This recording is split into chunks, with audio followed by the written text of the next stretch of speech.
The Platonism of our 1st century CE, from Qumran to early Christian doctrine and the Gospel of Thomas.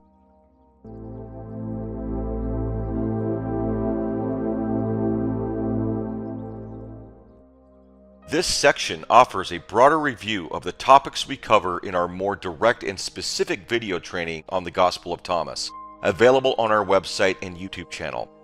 We suggest following up from this section to that training for a more in-depth view of the Gospel of Thomas, which is one of our 3 holy books. At the peak of Alexandrian philosophical syncretism, before the Great Destruction, where 90% of all classical and spiritual literature was lost in the West, there was a merging of the cultural and religious practices of many thriving civilizations of the time. Just prior, roughly between 200 BC and 450 CE, there existed a melting pot of ideas among the intellectuals working together in the Alexandrian library and surrounding areas. This period within Hellenistic syncretism in Egypt and throughout the Greek and early Roman empires was marked by significant cultural exchange. One of the most influential doctrines to emerge during this time was the Hermetic writings, held sacred in the mystery schools of the Egyptian temples. These texts recognized the Egyptian god Thoth, inventor of writing, as embodying the same archetype as Hermes, the Greek messenger of the gods. Many at this time also recognized Yahweh, the one true God of the Hebrews, as equivalent to the one of the then flourishing schools of Platonism. The earliest works of Christianity were not separate from this melting pot, but were actually very central and can be seen as revelatory works, akin to the Hermetica, through the syncretism of religious practices and ideas.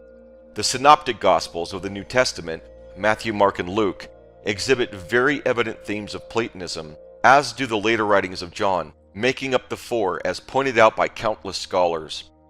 The writings of Paul, some of the earliest, contain specific ideas where he equates the God of Platonism, the One, with the God of the Hebrews. This is illustrated in his statement in Acts 17:28.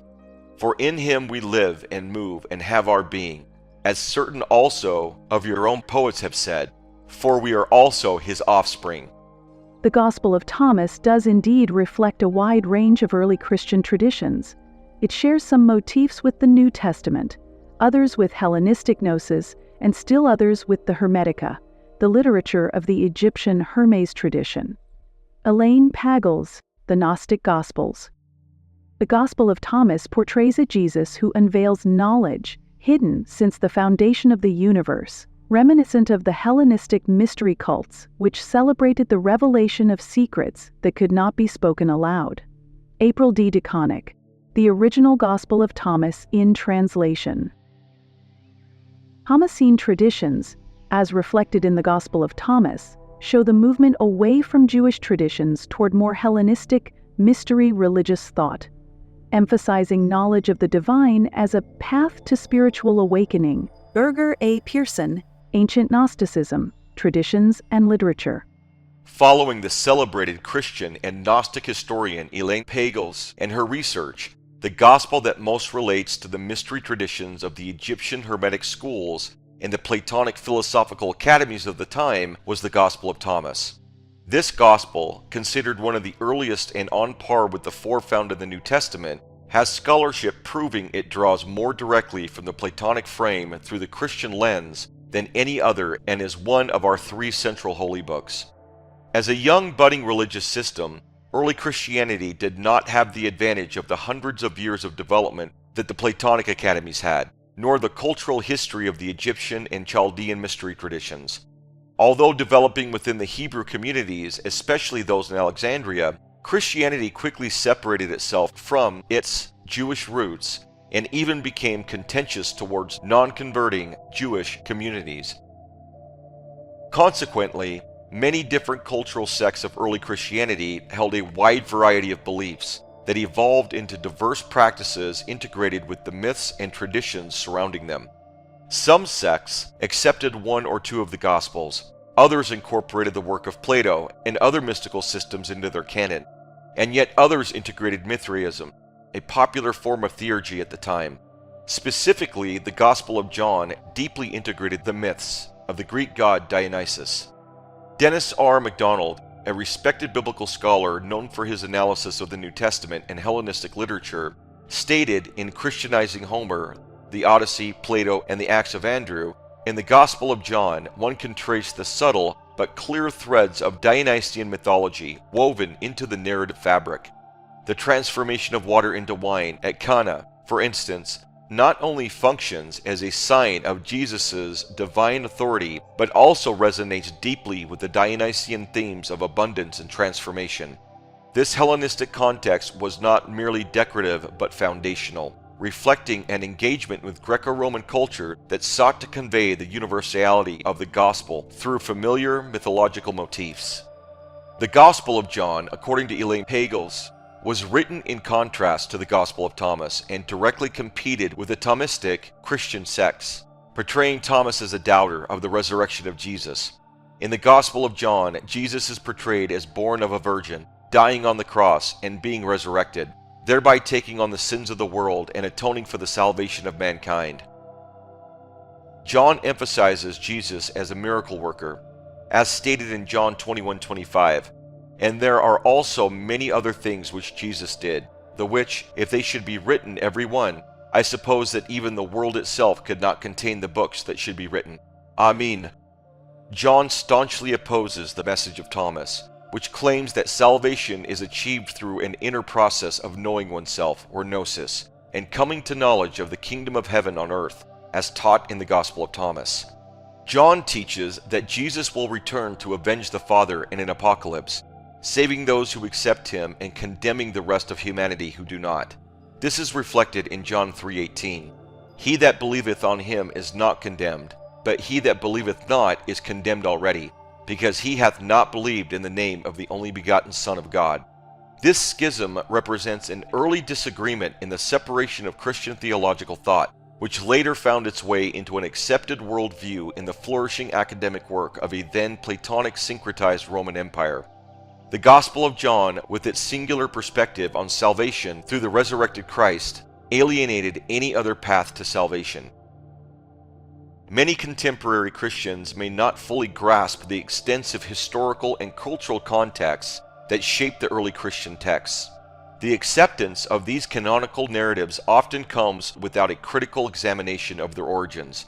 These origins include syncretism with Hellenistic philosophies, integration of local mythologies, and adaptations to prevailing cultural and religious climates. This lack of historical awareness contributes to a significant rift between Christianity and other major world religions, such as Hinduism and Islam. This is particularly evident when considering the context of John's exclusive designation of the elevated and transcendent Christ, whom he claimed was the only way to approach salvation. Otherwise, one is left to the nightmare of being separated from God. Christians who hold these texts as the unerring word often view other spiritual paths through the lens of suspicion and condemnation. They see them as not merely different, but as dangerous and deceitful, leading adherents away from salvation and towards eternal damnation. This perspective reinforces barriers to interfaith understanding and cooperation, portraying non-Christian faiths as a consortium of deceptive forces that ensnare souls into the depths of hell. Thomasian Christianity originated in a deeply Platonic-based religious milieu and, over the centuries, merged with Gnostic Christianity.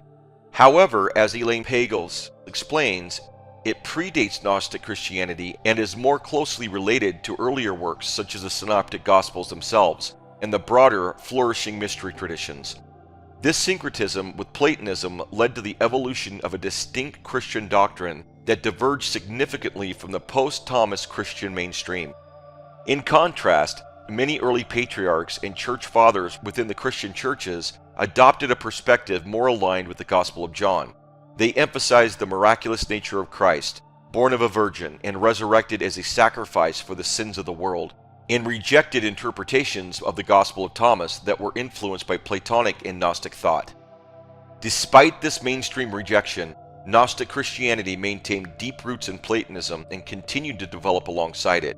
However, later Neoplatonists, including figures like Plotinus, often criticized Gnostic beliefs for deviating from the foundational doctrines of Plato. During this period, Gnostic Christians were frequently educated within Platonic academies alongside other philosophical schools, reflecting a rich, though contentious, intellectual exchange between Christian Gnosticism and traditional philosophical thought. David T. Runia, in Philo of Alexandria and the Timaeus of Plato, explores how Philo of Alexandria, alive at the same time as Jesus, masterfully bridged Jewish theology and Greek philosophy.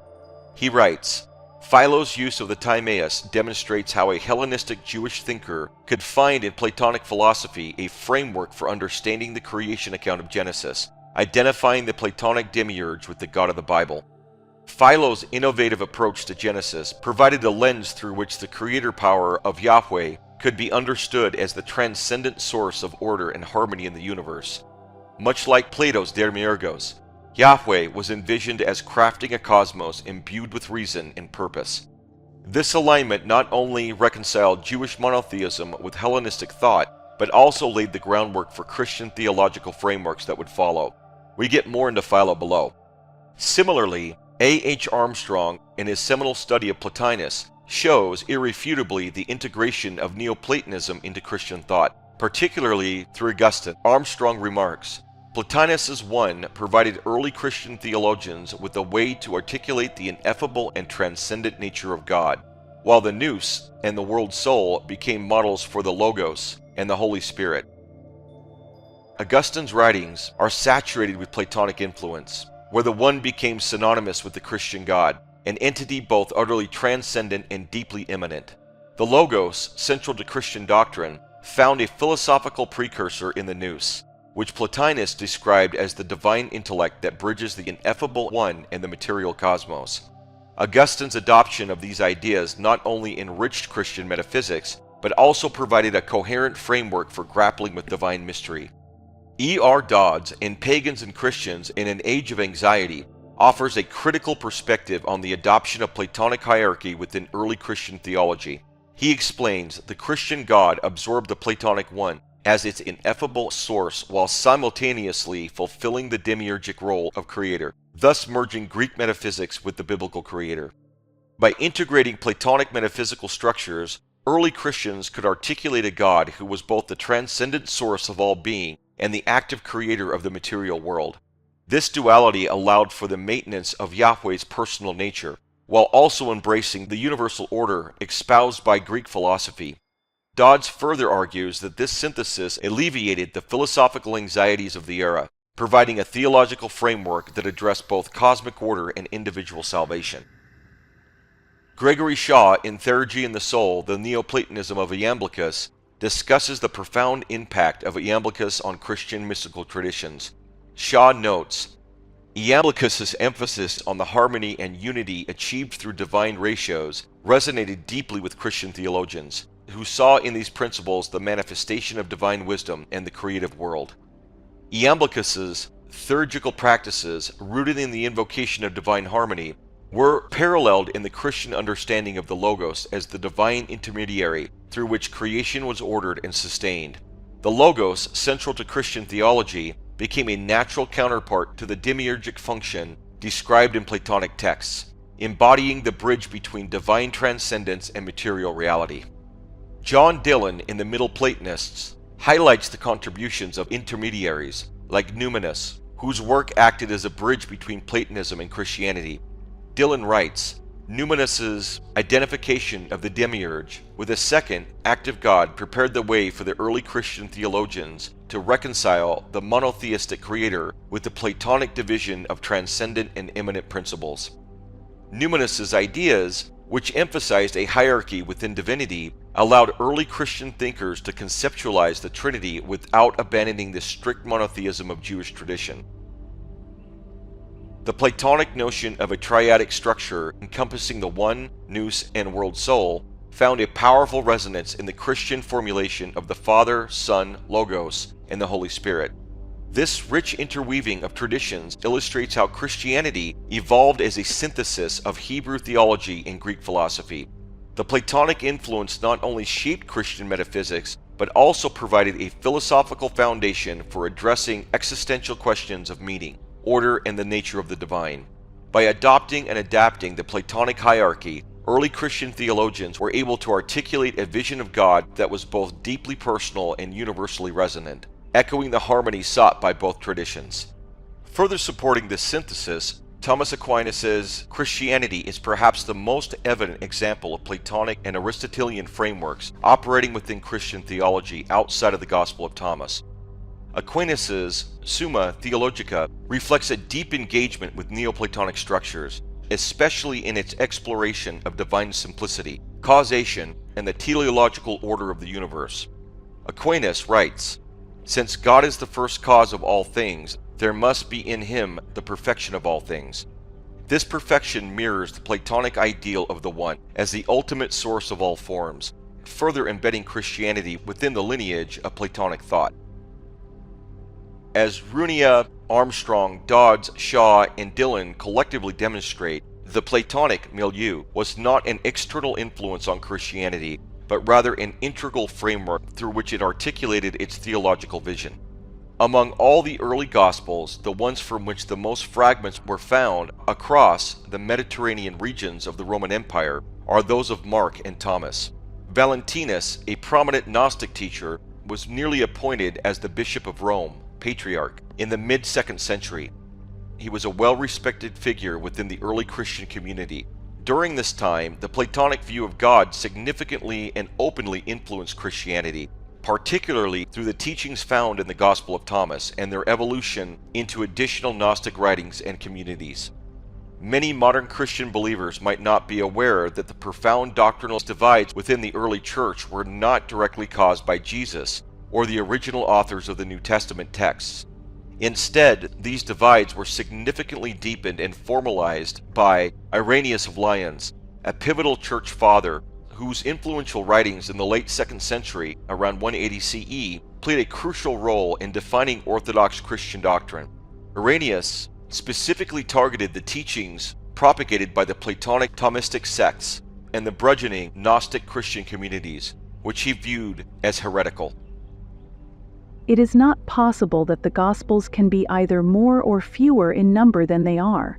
For, since there are 4 zones of the world in which we live, and 4 principal winds, while the Church is scattered throughout all the world, and the pillar and ground of the Church is the Gospel and the Spirit of life, it is fitting that she should have 4 pillars, breathing out immortality on every side, and vivifying men afresh. From which fact, it is evident that the Word, the artificer of all, he that sitteth upon the cherubim and contains all things, he who is manifested to men, has given us the gospel under 4 aspects, but bound together by one Spirit. Irenaeus of Lyons, Against Heresies, Book 3, Chapter 11, Section 8. In his seminal work, Against Heresies, Irenaeus articulated a forceful rejection of Gnostic interpretations of Christianity, which often featured a synthesis of Platonic and Christian thought, positing a more mystical approach to understanding Jesus in the Scriptures. This stance starkly contrasted with the emerging orthodoxy's views, which leaned towards a literal and historical interpretation of the texts. His arguments were not merely theological, but also strategic, aiming to unify the Church under a single doctrinal authority to combat what he perceived as the fragmentation caused by these alternative Christianities. Irenaeus' efforts to counter these groups were pivotal in shaping the early Christian Church's trajectory. He championed the idea of a fixed number of canonical Gospels, specifically the 4 that are still recognized today, and argued against the legitimacy of other writings, which were popular among various Christian groups. By doing so, he solidified the schism that the Gospel of John had initiated against the more philosophically inclined Christian sects, framing it as a battle for the soul of the Church.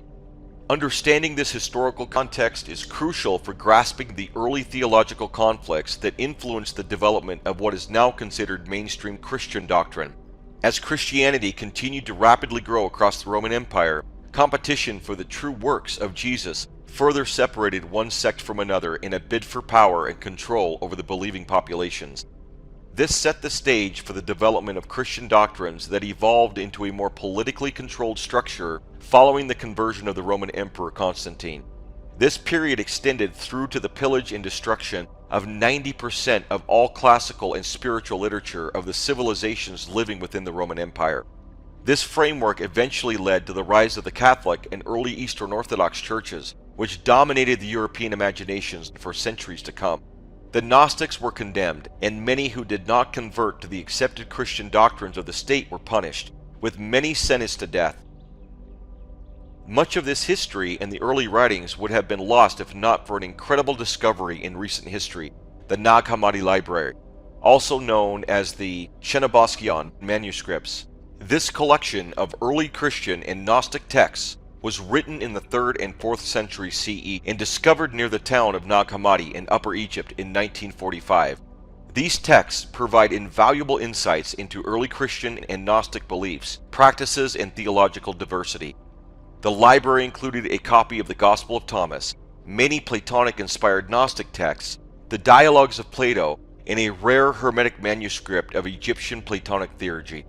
This library vividly demonstrates the high level of interaction that early Christians had with the Platonic academies of the time. During the time of Jesus' life, and interestingly, that of the Stoic philosopher Seneca, one Platonist exerted significant influence over early Christian writings. Philo of Alexandria, a Hellenistic Jewish philosopher who embraced Platonic ideas and had an incredible influence over the Alexandrian Jewish academic mindset. As explained above, he sought to harmonize Jewish theology with Greek philosophy, significantly influencing early Christian thought through his extensive works on the God of the Hebrew Bible and the Platonic one.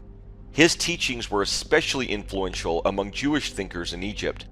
His surviving corpus encompasses approximately 40 treatises across various topics, compiled into about 6,000 pages in standard editions. An incredible feat of literature for any time, let alone during his lifetime. During the lifetime of Philo, approximately 20 BCE to 50 CE, Alexandria, Egypt, was a major center for the Jewish diaspora. At this time, it hosted one of the largest Jewish communities globally, accounting for about 10% of the city's population. This community was part of a much broader Jewish diaspora that was significantly larger than any communities found in Jerusalem. Notably, cities like Alexandria and Antioch, which were highly Hellenized and Greek-speaking, along with Rome, housed the majority of Jews within the Roman Empire. Many of these Jewish communities remained within and greatly influenced by Persian and Babylonian cultures outside the empire as well. The translation of the Hebrew Bible into Greek, known as the Septuagint, was a monumental effort that spanned several centuries. The initial translation began in the 3rd century BCE, around the mid-200s BCE, starting with the Torah, the first 5 books of the Hebrew Bible. The translation of the remaining Hebrew scriptures continued over the subsequent centuries and was likely completed by the 1st century BCE. This translation played a crucial role in the dissemination of Jewish scriptures throughout the Hellenistic world. Greek-speaking Jewish communities, such as the one in Alexandria, developed their worldview from a highly syncretized blend of Greek and Hebrew perspectives. Philo attempted to harmonize the Jewish faith with Stoic, Platonic, and Aristotelian philosophy. This synthesis made Jewish theological concepts more accessible to the Hellenistic world, aiding the Jewish community in Alexandria in engaging more deeply with non-Jewish intellectuals and the broader cultural dialogues of their time. His allegorical interpretations of the Hebrew Bible presented Jewish theology in a way that directly aligned with Platonic thought, emphasizing ideas such as the immortality of the soul and the pursuit of virtue. As a thinker and writer, Philo's works were extensively studied by those within the Alexandrian Jewish community and beyond. His interpretations offered a way to understand the Jewish faith within the context of prevalent philosophical ideas, influencing both Jewish education and scholarly pursuits in Alexandria. Philo's works established a profound and enlightening connection between Jewish scripture and Hellenistic philosophy, significantly influencing Christian doctrine. His emphasis on Stoicism and Platonism is evident in the writings of early Christian theologians, with academic research supporting his influence on these foundational texts. His insights significantly shaped the intellectual landscapes navigated by early Christian theologians, such as Origen and Clement of Alexandria. Origen, who studied under the same Platonic teacher as Plotinus, played a pivotal role in shaping the doctrinal foundations that would underpin both the Catholic and Eastern Orthodox churches. Philo's ideas about divine transcendence, immateriality, and the existence of an ultimate first principle resonated with these early Christian thinkers. His concepts of the Logos, divine reason or word, as an intermediary between God and the world, foreshadowed Christian views of Christ as the Word made flesh. Philo's syncretic approach laid the groundwork for Christian theology's engagement with Greek philosophy. His writings helped Christians articulate their faith within a broader intellectual context and align more closely with the respected Greek philosophical ideas that dominated the Greco-Roman worldview. Philo was even made a saint by the Coptic Orthodox Church in Egypt. This church, part of the broader Oriental Orthodox Communion, traces its origins directly to Saint Mark the Evangelist, who is traditionally believed to have founded the Church of Alexandria around 42 CE. The term Coptic refers to the indigenous Christians of Egypt. Although the Coptic Orthodox Church separated from other Christian jurisdictions following the Council of Chalcedon in 451 CE due to theological disagreements, it has maintained a distinct Christian tradition. It should be regarded as original in its imperial and authoritative development, much like the greater Catholic and Eastern Orthodox churches. The origins of Christianity have been a focal point of scholarly investigation for centuries. As we have shown, they were obviously influenced by Platonism and a myriad of other salvation myths and practices amongst the Hellenistic world. But all in the same, there is no argument that Christianity was rooted in the Jewish faith and biblical liturgy. Among the most compelling theories is the proposition that early Christianity emerged directly from the influences of the Qumran communities from over 2 centuries earlier, the community of the Dead Sea Scrolls. This theory, supported by significant scholarly work, suggests that the Qumran community's theological, ritual, and organizational practices were foundational to the development of early Christian beliefs and practices. Philo, with respect and appreciation, discussed 2 groups in his writings, the Therapeutae and the Essenes. In his treatise, De Vita Contemplativa, Philo offers a detailed portrayal of the Therapeutae as a group committed to an ascetic lifestyle, devoted to philosophical contemplation, prayer, and the study of scriptures. He describes them as living in seclusion from the conditions of the marketplace, emancipated from the entanglements of household and family, and few in number. They cultivate a life of peace in solitude. When discussing the Essenes in Hypothetica, Philo notes, they have no one certain city, but many of them dwell in every city, and if any of their sect come from other places, what they have lies open for them, just as if it were their own, and they go into such as they never knew before, as if they had been ever so long acquainted with them. Additionally, in Every Good Man is Free, he remarks on their morning rituals. Before the sun is up, they utter not a word about profane matters, but put up certain prayers which they have received from their forefathers. Norman Galb, a renowned scholar in the field of Jewish medieval studies and the Dead Sea Scrolls, argued that the Essenes and the Therapeutae were not confined to one location, but were part of a wider movement of ascetic groups across the Hellenistic world. He considered the Qumran community a local expression of this broader movement, foundational to the beliefs and practices of the Essenes and the Therapeutae.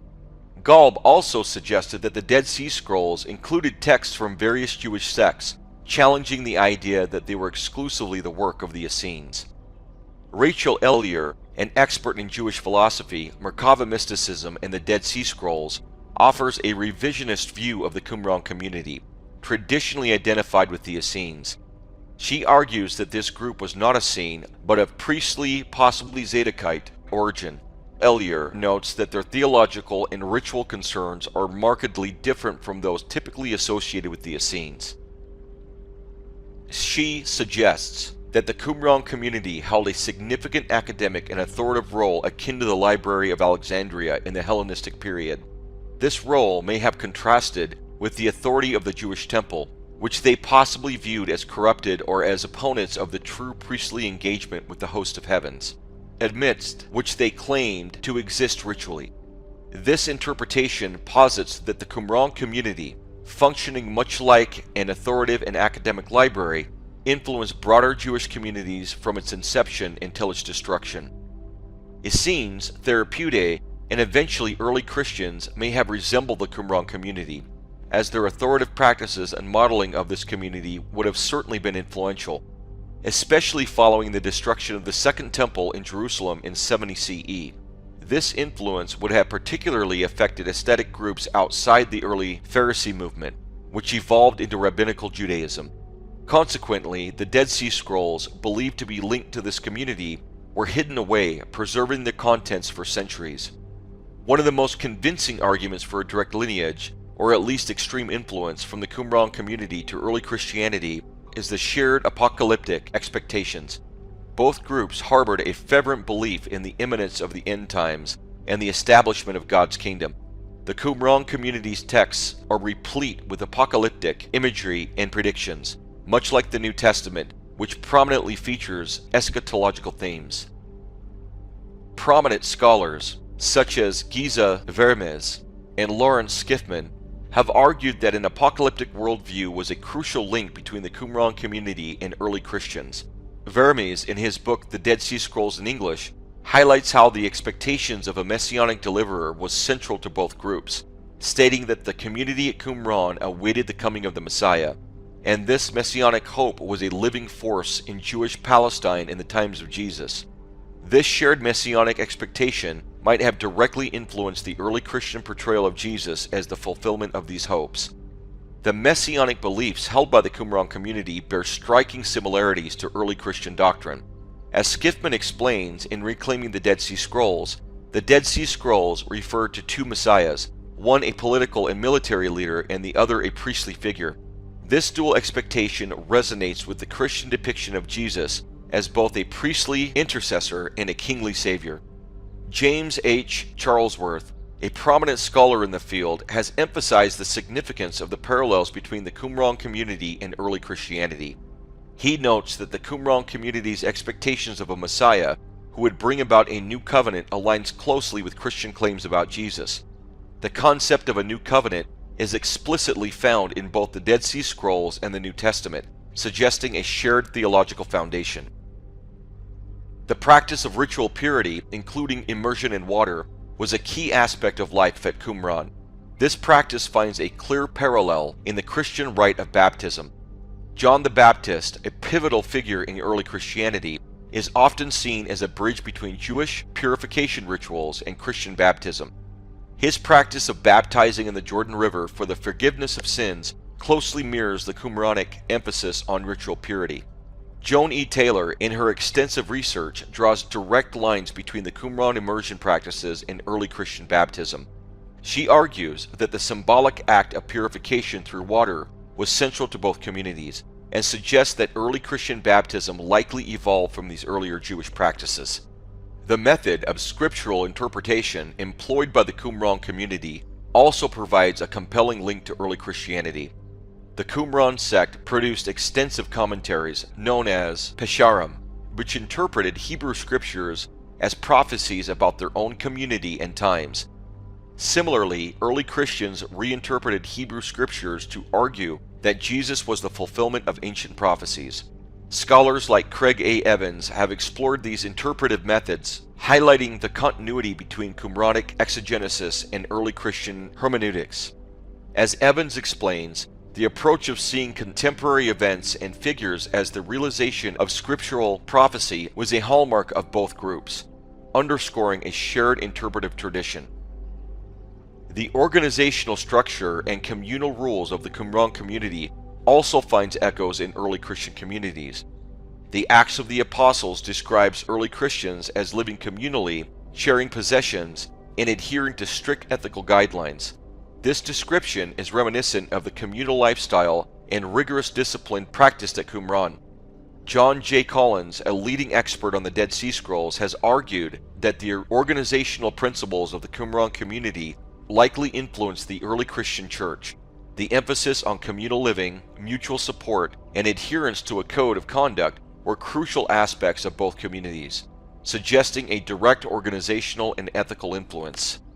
The Qumran community's deep engagement with Ezekiel's visions and their numerological symbolism profoundly influenced early Christian theology. Ezekiel's description of the divine chariot, as found in Ezekiel 1:10, describes the 4 living creatures, each having 4 faces. As for the likeness of their faces, each had the face of a man. All 4 had the face of a lion on the right side, the face of an ox on the left side, and all 4 had the face of an eagle. This depiction correlates directly with the 4 fixed signs of the zodiac, which represent stability and order within the cosmos. The Qumran community interpreted these elements within a framework that combined numerology with eschatological significance. As described by Rachel Ellier, they viewed the configuration of the divine chariot and its celestial symbolism as integral to understanding the cosmic order. This is further echoed in the Christian book of Revelation, which also incorporates a complex numerology and vivid celestial imagery, indicative of its roots in Jewish mysticism directly influenced by the Qumran communities. For instance, Revelation 4:6-7 elaborates on the throne of God surrounded by the 4 living creatures, starkly reminiscent of Ezekiel's vision. In the center, around the throne, were 4 living creatures, and they were covered with eyes, in front and in back. The first living creature was like a lion, the second was like an ox, the third had a face like a man, the fourth was like a flying eagle. This passage not only mirrors Ezekiel's descriptions, but also symbolically reaffirms the cosmic and divine order that early Christians believed Jesus Christ came to fulfill. Moreover, the Qumran community's fascination with the numbers 4 and 7, as seen in their texts, parallels the structure of the heavenly hierarchy and the eschatological framework in Christian scripture. Revelation often utilizes these numbers to structure the unfolding of apocalyptic events, such as the 7 seals from Revelation 6:1-17, and the 4 horsemen, Revelation 6:1-8, which signify judgments and the completion of divine will. These scriptural alignments highlight the continuity and transformation of Jewish mystical symbols into Christian theological contexts, reflecting a shared cultural and religious heritage that significantly influenced early Christian thought. The passages from Ezekiel and Revelation not only create theological connections, but also serve as literary conduits linking the mystical practices at Qumran with the nascent Christian tradition. Substantial evidence supports the theory that early Christianity either directly emerged from a community historically linked to Qumran or was profoundly influenced by its foundational principles. Shared apocalyptic expectations, messianic beliefs, ritual practices, astrological references, scriptural interpretations, and communal organization all underscore a deep connection between the two groups. Scholars like Giza Vermes, Lawrence Skiffman, James H. Charlesworth, Joan E. Taylor, Craig A. Evans, and John J. Collins provide robust support for this theory, indicating that the roots of Christianity are deeply intertwined with the traditions and the beliefs of the Qumran community. Unlike the Qumran communities, the earliest Christian communities were widespread across the empire and were active participants in the Platonic academies of their era, a fact that no educated Orthodox believer disputes. Early Christianity was not isolated but was part of the religious syncretism that characterized the 1st century CE in Egypt and throughout the Roman Empire. Bart D. Ehrman, a prominent Christian historian, has noted that the authors of the Gospels and the early New Testament texts were obviously scholars who lived and wrote in the Hellenized areas of the Roman world, paralleling their Greek Platonist, Stoic, and other philosophical contemporaries. Common misunderstandings of this historical period often paint it as dominated by paganism, presumed to be supplanted by the monotheistic God of the Bible. However, this view is not accurate. During the emergence of Christianity, the Greco-Roman world was significantly influenced by monotheistic ideas, especially among the Platonists, who introduced concepts like the Logos and the One, a singular divine principle manifesting through various polytheistic expressions of deities. This ideological framework suggests that early monotheistic notions coexisted with and influenced polytheistic practices, rather than merely replacing them. As evidenced in popular philosophies like Stoicism and Platonism, the cosmos was associated with the first principle, a unity, a totality, that seamlessly integrated into the Christian context. Even beyond the destruction of the ancient world's literate traditions, Platonism survived, especially through the Eastern Orthodox Church with their theories of theosis. or the meditative practices of union with God. They were greatly influenced by the most prominent late Platonist writing of Dionysius the Areopagite, known as Pseudo-Dionysius, 5th to early 6th century CE, who reprised the entire Platonic method of transcendence back into the then accepted orthodox Christian framework. The philosopher Friedrich Nietzsche called Christianity Platonism for the people, as its very underpinning structure held the Platonic view in its most basic form, no matter what denomination was to follow even to this day. In the kingdom of Greek Ptolemaic Egypt and into the early Roman period, the great Alexandrian library flourished as a hub for Hebrew, Chaldean, Egyptian, Greek, Roman, Persian, and even Buddhist methods of engaging with Central Greek philosophical theories, especially the one truth found in Platonism. The Ptolemaic dynasty, also known as the Lagid dynasty, ruled ancient Egypt during the Hellenistic period and was considered the center of Greek culture in the world. It lasted from 305 BCE until its incorporation into the Roman Republic in 30 BCE. The Ptolemies, descendants of Alexander the Great's general, Ptolemy I, blended Greek and Egyptian cultures during their reign, leaving a lasting impact on Egypt's history. The Platonic Hermetic doctrine practiced in the mystery schools of the Egyptian temples was a direct result of this deep syncretism, incorporating astrology from the Chaldeans and Platonic philosophy from their inception, along with many Christian ideas in their later developments. Although we find merit in the European developments beyond the earliest period, especially in the Hermetic and Platonic revival during the Renaissance, followed by the milieu of German idealism and the more modern thinking models of today, we align with the brilliant philosophical mindset of these Hellenistic Platonists.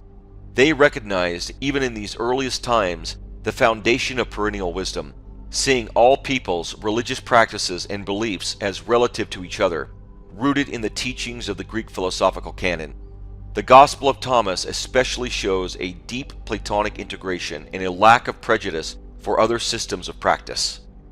As we have demonstrated throughout this work, in the spirit of these earliest protagonists, we have continued the syncretism into the modern-day sciences of quantum biology, quantum mechanics, string theory, and modern psychology. We move especially into the work of Carl Jung, Wolfgang Pauli, and the rediscovery of the divine forms of Plato in the eternal archetypes of Jungian thought, centered on the unus mundus and the self-god archetype of the mandala. This obvious return to the One is an inescapable consequence of peering into the ontology of existence, regardless of the time period, place on earth, language used, or method of engagement discovered. All paths lead to the eventual and inescapable conclusions of the existing totality state of our divine infinite being. Perennial mandalism, Krishna, Christ, the three holy books, and Iamblichus, our teacher of Platonic theology.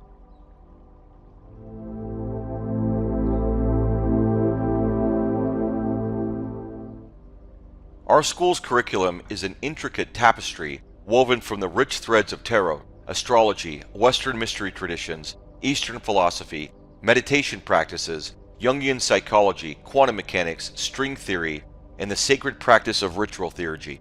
Guided by the profound insights of Iamblichus, our school serves as a beacon for those who seek to traverse the depths of the inner mystery school.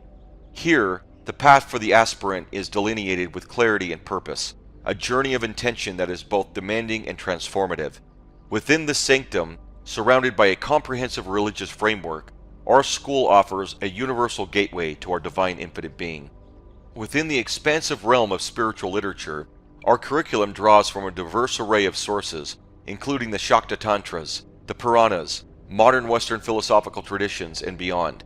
However, it is the Bhagavad Gita, the Gospel of Thomas, and the Tao Te Ching that resonate most profoundly with our central teachings that are meant for everyone that becomes a perennial mandalan. These texts, foundational within the respective traditions, not only align seamlessly with our mystical curriculum, but are also chosen for their accessibility and their capacity to be studied, understood, and engaged with on both an individual and a familial level. Each of these seminal works offers invaluable insights that guide and deepen our spiritual engagements, acting as beacons that illuminate the path of our educational journey. The Living Father, described in the Gospel of Thomas, and Vishnu, manifesting as the singularity in his total personal form as Krishna, introduce a vital element to religious thought essential for the perennial Mandalan. This concept of the divine infinite being as a personal God mirrors the incarnation of Christ and Krishna, who enter the world as divine emissaries. These avatars provide guidance, impart wisdom, and illuminate the pathways to ultimate truth. Both the Christ of the Gospel of Thomas and the entire canon of Krishna consciousness assert that the kingdom of God is an immediate, accessible reality, unveiling the steps to its realization. Our teachings delve deeply into the profound implications of string theory cosmology, particularly through the lens of the multiverse interpretation, which echoes and substantiates ancient spiritual truths. This cosmological perspective posits that the eternal inflating space-time geometric unity permeates every conceivable point of experience. This omnipresent matrix not only forms the backdrop of our existential reality, but also acts as a guiding framework, ushering the seeker through a myriad of potential historical pathways, each endowed with boundless possibilities for exploration and discovery. In this cosmological model, the concept of psyche equals singularity assumes a pivotal role, embodying the logos, the primal source from which all eternal archetypes and forms emanate.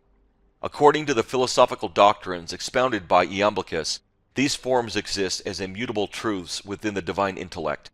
They are not merely abstract concepts, but are the foundational blueprints upon which the entire cosmos is structured. These eternal and unchanging forms represent the ultimate causative principles of reality, shaping the fabric of existence itself.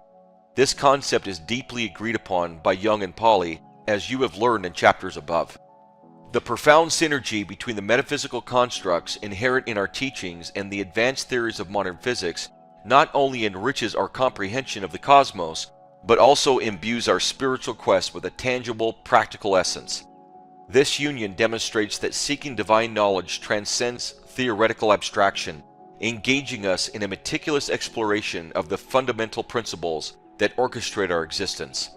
Our journey through this elaborate mosaic of cosmic laws and spiritual insights invites each aspirant to embark on a transformative odyssey that defies the conventional limits of time and space, guiding them toward the ultimate realization of their divine natures.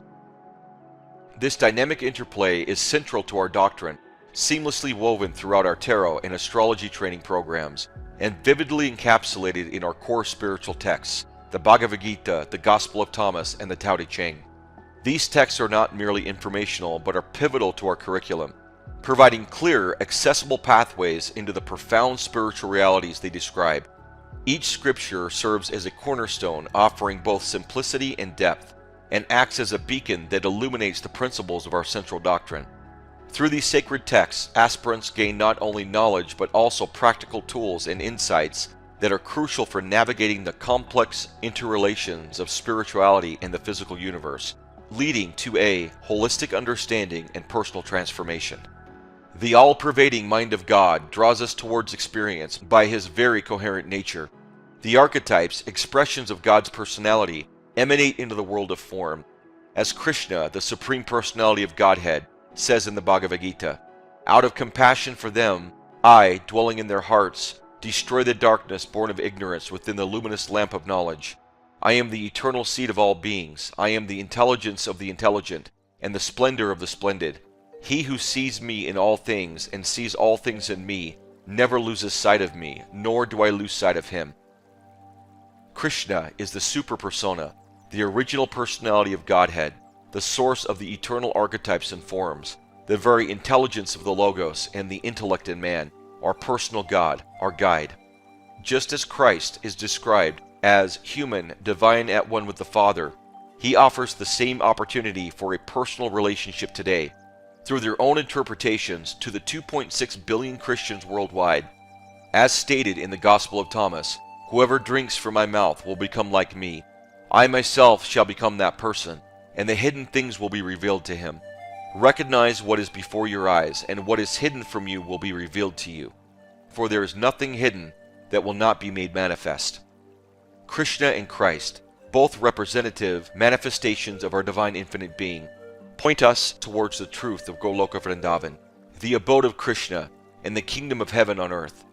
As written in Thomas, his disciples said to him, "When will the kingdom come?" Jesus said, "It will not come by waiting for it. It will not be a matter of saying, here it is, or there it is. Rather, the kingdom of the Father is spread out upon the earth, and people do not see it.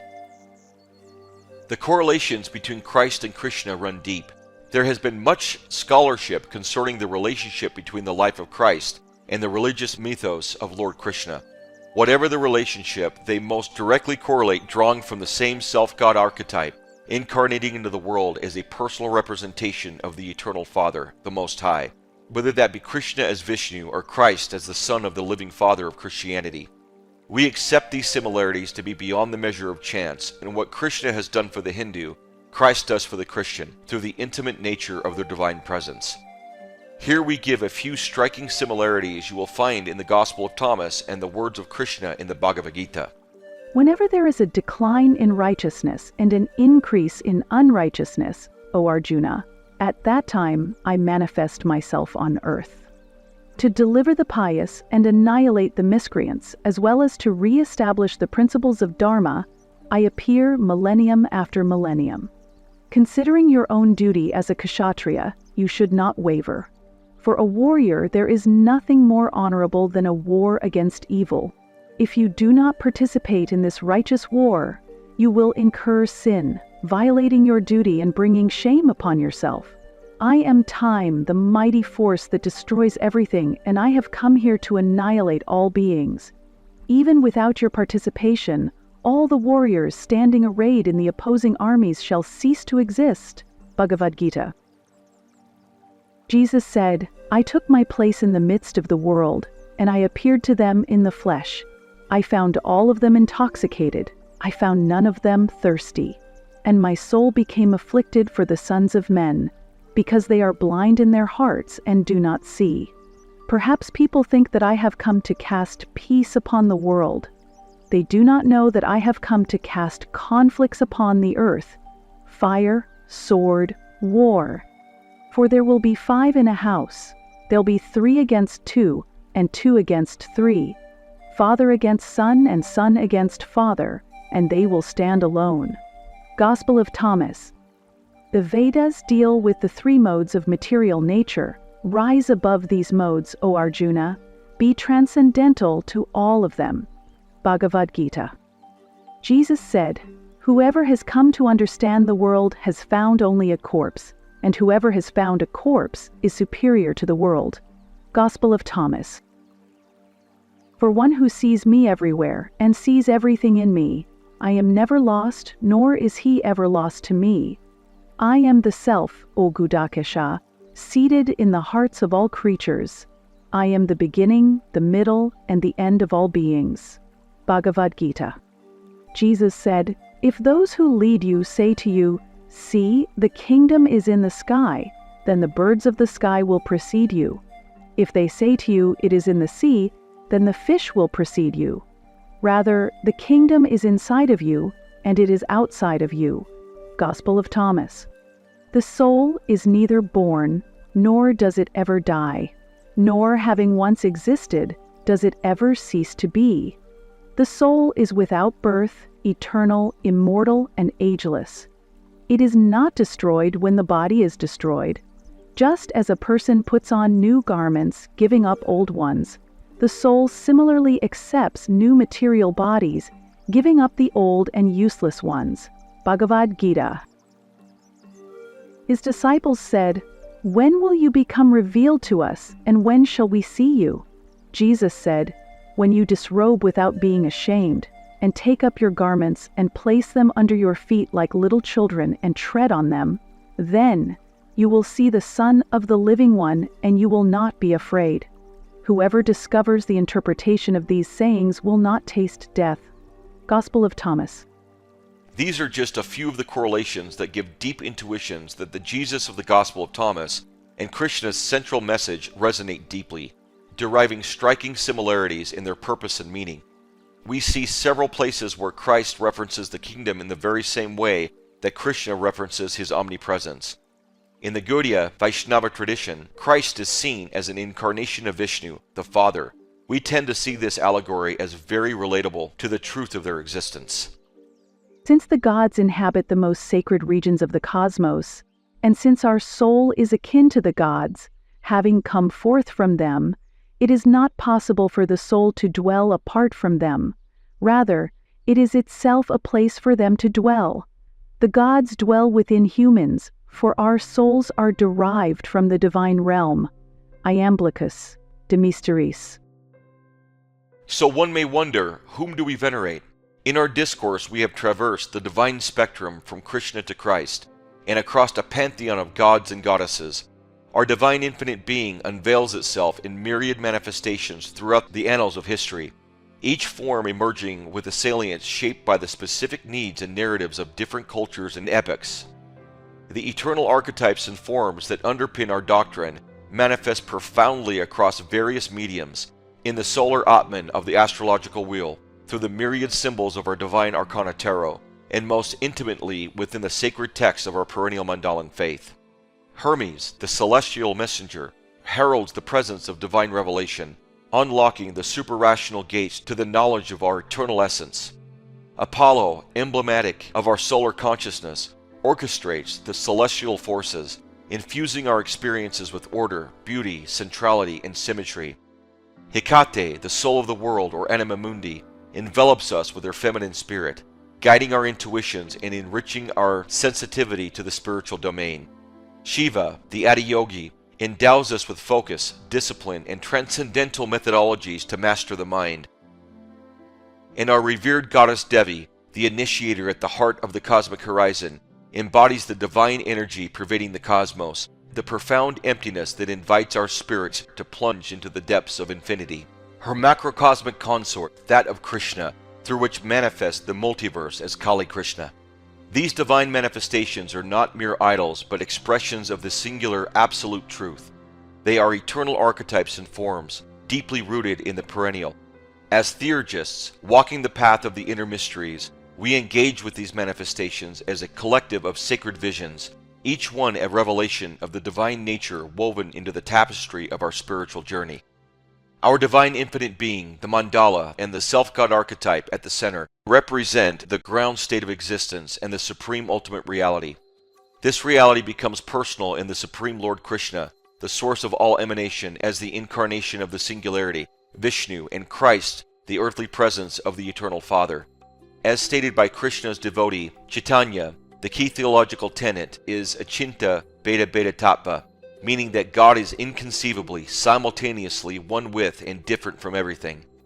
Krishna's transcendent superpersona embodies Goddess Kali, the entire cosmos, a collection of unbounded many worlds, altogether equaling the entire multiverse in one space-time geometric unity.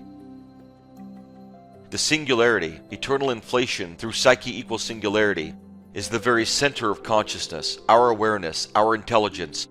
Krishna states, I am the eternal seed of all beings. I am the intelligence of the intelligent. We are drawn towards the coherent nature of Krishna's presence, awakening to the God-conscious awareness of Goloka Vrindavan, the kingdom of God on earth. Christ in the Gospel of Thomas articulates that the kingdom is inside of you and is outside of you. And when will it come? When will we realize that we are eternal and that this world of form is the holographic projection of our divine selves, radiating in on vibrating strings of energy from every point of the cosmic horizon? When will we see through the eyes of our divine double, existing already outside of space-time? His disciples once asked Jesus, when will the kingdom come? Jesus replied, it will not come by waiting for it. It will not be a matter of saying here it is or there it is. Rather, the kingdom of the Father is spread out upon the earth and men do not see it. When you see things through the lens of the divine double, the observables in the hat, that are infinite and eternal, existing at every point of the spherical cosmic horizon, projecting into the center of the self, our indestructible soul, you realize that making the two one is the great awakening. Our perishable, third-dimensional experiencing selves and our eternal, infinite divine double merge in the awareness of self-identification. We become the center and the circumference, the mandala. Jesus, the incarnating Father, gave us the sacred key in the Gospel of Thomas. Jesus saw some infants being nursed. He said to his disciples, these nursing infants are like those who enter the kingdom. They said to him, shall we then as children enter the kingdom?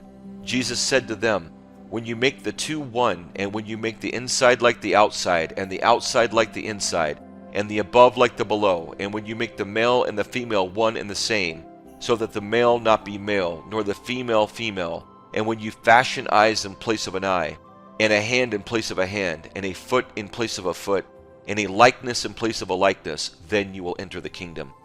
Who, then, do we venerate in our sacred practice? We direct our reverence toward the divine pantheon, the gods, the goddesses, the transcendent eternal archetypes and forms that inhabit the cosmos. Yet, our devotion finds its most profound expression in the worship of Krishna, the primordial source of all emanation, Christ, the guardian of the celestial gateway to the kingdom of God, and the herald of the eternal Father, and our beloved goddess Devi, the quintessence of divine cosmic energy. She opens the ethereal gates of Goloka Vrindavan, Krishna's divine abode, and a celestial reflection of heaven on earth. Here, every entity resonates with divine consciousness, unified and sanctified through the mandala. This sacred geometry, as revered even by the Tantric Buddhists, ushers beings into a state, as they say, of indestructible wakefulness, where the spiritual and the terrestrial merge in sublime harmony. As you have already learned, we draw from a myriad of the world's philosophical and religious works to weave together the perennial view of existence. What truly distinguishes our three holy books as perennial mandalans is their detachment from each other according to modern scholarship. The Bhagavad Gita, written around 200 BCE, although possibly present but destroyed, was not found in the ancient Roman ruins and would not have been directly influenced by Platonism or any of our forms of Christianity. The Tao Te Ching, according to current scholarship, was created independently, uninfluenced by Hindu or Western systems of practice. Compiled between 400 BCE and 250 BCE, this philosophy of nature is attributed to the mystic Lao Tse. These disparate writings, though emerging from distinct cultural and historical contexts, draw from the same well of truth. They parallel each other in their doctrines in ways that create an undeniable link in the minds of perennial mandalans, bringing a deep awareness that the transcendent factor in nature, the presence of our divine infinite being, made personal through Krishna and Christ, is also the very way of nature as found in the Tao Te Ching. In many of our writings we speak of the answer on the part of nature, and this simplicity permeates the Tao Te Ching's writings. God is both nature and transcendent to nature. Thus, the philosophy rooted in the natural philosophy of the Tao should point in the same direction, and it most assuredly does. We would like to take a prelude and present many of these parallels from the Gospel of Thomas, the Tao Te Ching, and the Bhagavad Gita, framed within the writings of our Platonic teacher Iamblichus. These four sources, Iamblican Platonism and the religious philosophies of our three holy books, will awaken the perennial mandalan to the omnipresent reality that God, our divine infinite being, speaks to us through them, delivering the same message across diverse cultures and times about our imminent return to the One. To give a perennial mold to the following, we will also add in additional quotes from a variety of other spiritual writings to help frame our focus. The Nature of the Self. Iamblichus on the Mysteries, Book 1, Chapter 12. The soul, having a substance in real being, incorporeal and immaterial, subsists alone according to the intellectual essence. Bhagavad Gita, Chapter 2, Verse 20. The soul is neither born, and nor does it die, nor, having once been, does it ever cease to be. The soul is without birth, eternal, immortal, and ageless. Hularnava Tantra, Chapter 1, Verse 21. The soul is eternal, pure, and self-luminous. It is untouched by birth or death, beyond the reach of decay, and ever free, abiding in its own glory. Plotinus, Enneads 6, 9, 11. But the soul, which is immortal, never perishes. It holds its essence from the divine, untainted by the flux of the material world, abiding in its true being. Spanda Caracas, verse 20. The self is ever pure, beyond the touch of dualities. It is the witness to the play of the universe, eternal and unchanging. The Nature of Reality. Iamblichus on the Mysteries, Book 2, Chapter 11. True being consists in the eternal contemplation of the divine intellect. And in this contemplation, the soul is filled with divine intelligence. Bhagavad Gita, chapter 2, verse 16. That which is eternal is never subject to destruction. The soul and spirit are beyond the physical, untouched by material change. Gospel of Thomas, saying 77. Jesus said, I am the light that is over all things. I am all. From me all came forth, and to me all attained. Split a piece of wood, I am there. Lift up the stone, and you will find me there. Tao Te Ching, chapter 1. The Tao that can be told is not the eternal Tao. The name that can be named is not the eternal name. The nameless is the origin of heaven and earth. Chandogya Upanishad, chapter 6, section 8, verse 7. That which is the subtle essence, this whole world has as itself. That is the real. That is the self. You are that. The nature of the divine. Iamblichus on the Mysteries, Book 1, chapter 8. The gods, being eternal and beyond all things, surpass all intellect and all essence. Colossians 1:16-17. For in him all things were created, things in heaven and on earth, visible and invisible, whether thrones or powers or rulers or authorities. All things have been created through him and for him. He is before all things, and in him all things hold together. Devi Mahatmya 11.1. Salutations to the Supreme Goddess, who is the cause of creation, preservation, and destruction of the universe, who is beyond the manifest and unmanifest. Bhagavad Gita 10.20. I am the Self, O Gudakesha, seated in the hearts of all creatures. I am the beginning, the middle, and the end of all beings. Tao Te Ching, chapter 25. There was something formless and perfect before the universe was born. It is serene, empty, solitary, unchanging, infinite, eternally present. It is the mother of the universe. For lack of a better name, I call it the Tao. Zohar, Book 1, section 17a. The infinite is not called by any name, for it cannot be comprehended by any thought or conception. It is beyond all forms, names, and attributes, yet it is the source of all. The relationship between the individual and the universe. Iamblichus, on the Mysteries, Book 4, chapter 9.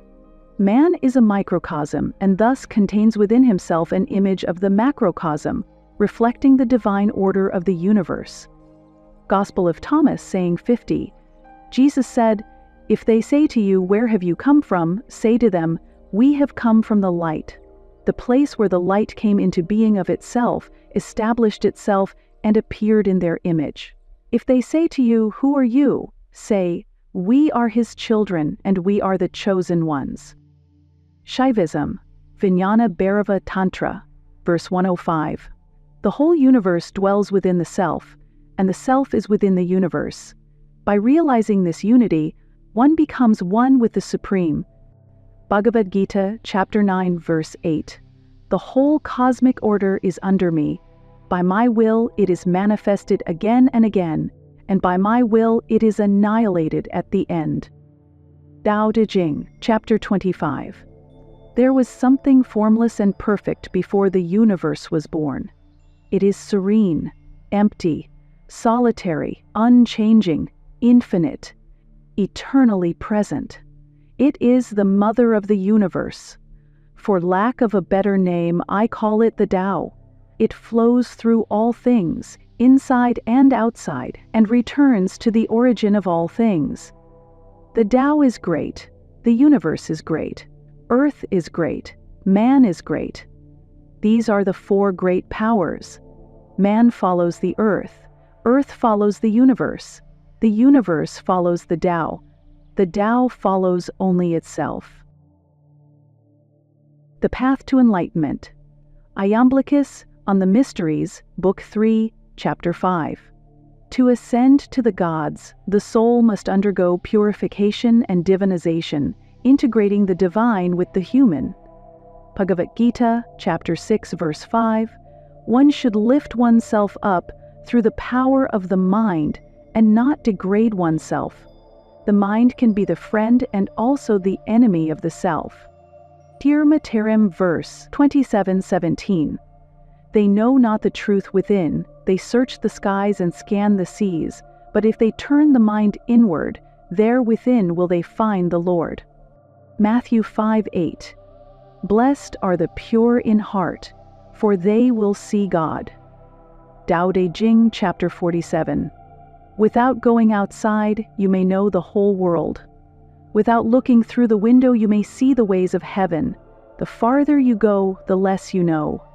Thus the sage knows without traveling, he sees without looking, he works without doing. The role of wisdom and knowledge. Iamblichus on the Mysteries, Book 5, Chapter 20. Wisdom, which is the knowledge of divine and human things, brings the soul to the perfection of virtue and the fullness of happiness. Tirukkural verse 395. The learned man who has realized the nature of the soul and the Supreme Being is free from attachment and sorrow. Bhagavad Gita 4:38. In this world there is nothing so sublime and purifying as divine knowledge. He who has attained to it, in the course of time, realizes the self within him. Such a person sees all things with an equal eye. Tao Te Ching, chapter 71. Not knowing is true knowledge. Presuming to know is a disease. First realize that you are sick, then you can move toward health.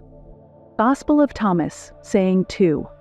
Jesus said, "Let him who seeks continue seeking until he finds. When he finds, he will become troubled.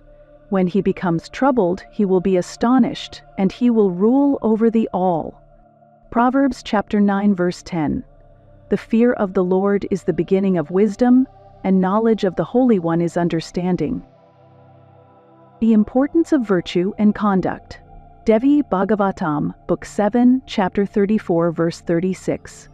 Righteousness is the highest virtue, for it is through righteousness that one attains peace, and peace leads to liberation.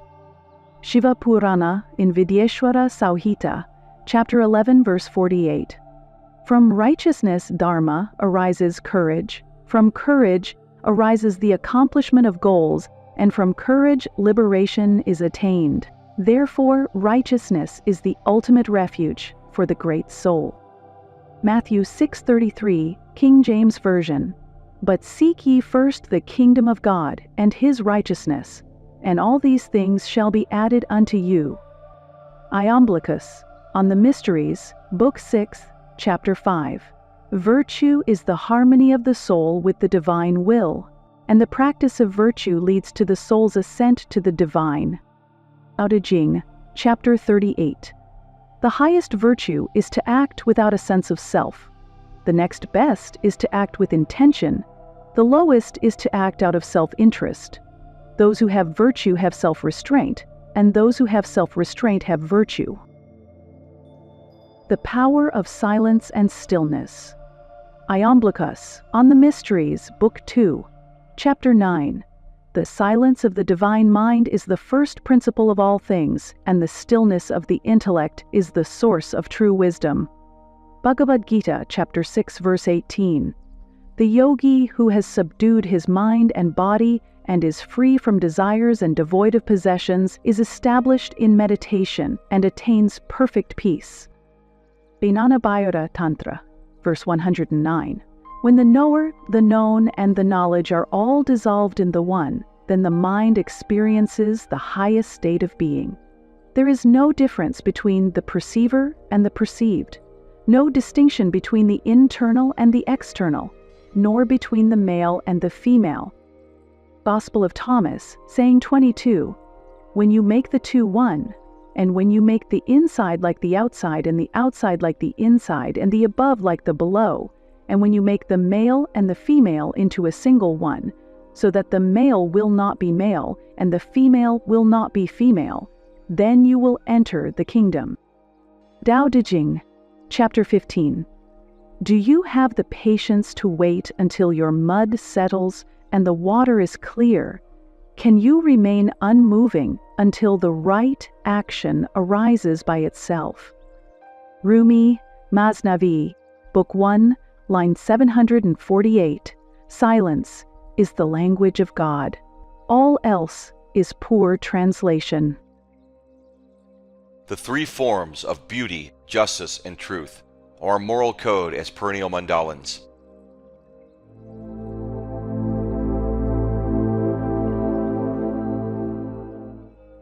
As perennial mandalans, we adhere to the fivefold creed that includes dharma, the law of duty, karma, the law of action, jnana, the pursuit of wisdom, bhakti, the law of loving devotion, and sannyasa, detachment from material possessions. Within our creed, we champion simplicity, embrace spontaneity, and explore many other concepts. This was derived and developed from our three holy books, the Bhagavad Gita, the Gospel of Thomas, and the Tao Te Ching, along with the writings of Iamblichus and the many verses from the worship of our great initiator, the goddess Devi. The Perennial Mandalan Creed is available on our website and our YouTube training center. In this final chapter, we aim to enrich our creed by including additional discourse from a Platonic perspective on the three highest forms of Plato.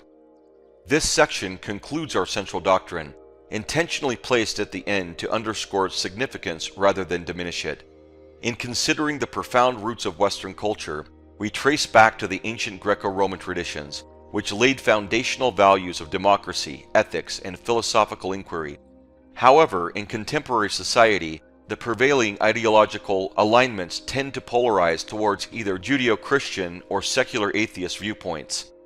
Take, for instance, the United States, historically lauded for its equilibrium and democratic ethos, now finds itself in a stark divide. On one side of this divide stands a group of staunchly conservative individuals who deeply identify with their religious beliefs, perceiving any deviation from these tenets as a profound moral failure, potentially endangering their spiritual salvation. They champion a traditionalist view centered around the nuclear family and well-defined societal roles, advocating for a return to what they perceive as moral fundamentals. However, equating a lack of this specific structure with a threat of eternal punishment or moral collapse is misguided. Such extreme views undermine the pursuit of a philosophical and spiritual lifestyle that embraces a more inclusive worldview. Conversely, the opposing faction advocates for radical personal freedoms, pushing the boundaries of traditional societal norms to an extreme. This is often exemplified by scenarios like those observed on the street of San Francisco, where acts of public indecency and other outlandish behaviors unfold under the guise of personal liberty. This group maintains that freedom should be unrestricted as long as it adheres to legal limits. Yet this philosophy frequently incites societal tensions. They challenge conventional boundaries, which can contribute to a decline in societal structure and strength, thereby alienating those who do not share their radical behavior and outlook. These diametrically opposed views on freedom highlight a broader cultural and ideological conflict echoing through many contemporary societies. This division is not merely a political or social debate, but a deeper reflection on the evolving definitions of tradition, morality, and individualism. Each side, with its particular flaws, whether an overemphasis on rigidity and moral judgment or an excessive push for boundless personal identity, illustrates the complex interplay shaping our modern world. As we navigate these turbulent cultural waters, the essence of our doctrine seeks to offer a balanced perspective, advocating for a synthesis of traditional values with the respectful acknowledgement of individual rights and identities. One of the easiest ways to control a population is to push half of them as far right as possible and the other half as far left as possible. If you can get them far enough from each other, they become enemies, even if they exist under the same sky in the same country, just like it is here in the United States. Plato's philosophy profoundly shaped our understanding of abstract concepts like beauty, justice, and truth. These highest Platonic forms represent ideals that transcend human experience, offering a framework for ethical and aesthetic values. In contemporary society, these ideals intersect with virtues such as honesty, integrity, diligence, resilience, and prudence. However, to truly appreciate these forms today, we must also consider diverse human experiences and relationships, moving beyond traditional Puritan Christian values to embrace a more inclusive perspective on love, beauty, and justice. In this chapter, I aim to forge a synthesis that steers us back toward the more centered and balanced perspective. The depth of the following could easily fill its own book, but I have chosen to focus on ethics, relationships, and some of our more modern plights. This approach seeks to harmonize respect for diversity with a strong affirmation of the importance of culture, family, and tradition. Our exploration will be structured around a three-pillar approach, each pillar representing a cardinal form in Platonic philosophy: beauty, justice, and truth. Beauty will be examined not merely as an aesthetic attribute, but as a fundamental value that enhances social cohesion and cultural identity. By appreciating and embracing the diverse expressions of beauty within various cultures, we can foster a more inclusive society that values each unique contribution. Justice will be explored in the context of fairness and equality under the law, but also in the equitable recognition of different family structures, cultural practices, and traditions. This exploration will argue for a justice that transcends legalistic frameworks, aiming instead for a justice that repairs and heals, one that acknowledges historical grievances and strives for reconciliation and unity. Truth will be considered in its role as the bedrock of trust and integrity within society. It involves a commitment to truthfulness that underpins all societal interactions and is crucial for the maintenance of strong familial and cultural bonds. In this discourse, truth is not only about factual accuracy, but also about living authentically in a way that honors our shared humanity and diverse identities. By engaging with these three Platonic forms, the chapter will delve into how these ideals can be interwoven to craft a societal fabric that is both rich in diversity and strong in its communal bonds. This synthesis aims to propose practical pathways towards achieving a society where diversity is celebrated within a framework that also respects and upholds enduring values of culture, family, and tradition. Beauty, the reimagined value of beauty as strength. Plato's concept of beauty, or kalos, is one of the highest Platonic forms, representing a perfect and eternal ideal that transcends human experience. In the early Greek tradition, beauty was not merely a superficial attribute, but a profound and multifaceted concept deeply interwoven with ethics, truth, and the nature of the cosmos. This holistic understanding of beauty sharply contrasts with later interpretations influenced by Puritan Christian values, which often regarded physical beauty with suspicion and emphasized moral rectitude in ways that could be seen as limiting or even suppressive. In ancient Greece, beauty was considered an intrinsic part of the natural world and human life, reflecting a harmonious balance that extended from the physical to the metaphysical. The Greeks saw beauty in the symmetry of the human body, the proportions of architecture, the harmony of music, and the order of the cosmos. This appreciation for beauty was not only about aesthetics, but also about recognizing the inherent order and goodness in the universe. For the Greeks, physical beauty was a reflection of inner virtue. The symmetry and proportion of the human body were seen as manifestations of a harmonious soul. Statues like those of the gods and athletes exemplify this ideal, showcasing physical perfection as a symbol of moral and spiritual excellence. Greek art and architecture aimed to embody the principles of order, balance, and harmony. The Parthenon, with its precise proportions and elegant design, is a testament to the Greek pursuit of beauty in built form. Art was seen as a way to capture and reflect the divine order of the world. The Greeks found beauty in the natural world and the cosmos, viewing it as a reflection of a higher divine order. The stars, the seasons, and natural phenomenon were all seen as expressions of a cosmic harmony that humans could understand and appreciate. In Greek thought, beauty was deeply intertwined with ethics and morality, embodied in the concept of kalokagatia, which merges kalos, beautiful, with agathos, good. This synthesis shows forth that true beauty encompasses moral goodness, and that a visually appealing person should also possess inner virtues such as courage, wisdom, and justice. This idea aligns with the Platonic notion that beauty extends beyond superficial appearance, manifesting as a reflection of a harmonious and virtuous soul. The legendary heroes of Greek mythology, such as Achilles and Hector, exemplify this ideal, as their physical beauty was complemented by attributes of bravery and honor. Philosophers like Socrates and Plato further deepen this concept by positing that the highest form of beauty is not visible but intellectual and spiritual. According to them, intellectual beauty is characterized by a love of wisdom, truth, and justice, asserting that true beauty lies in the pursuit of knowledge and the good life. Moreover, the gods and goddesses of Greek lore were depicted as transcending conventional beauty, embodying forms so profound and overwhelming that they challenge human comprehension. This elevation of the divine serves to illustrate that beauty, far from being merely aesthetic, has profound ethical and spiritual dimensions.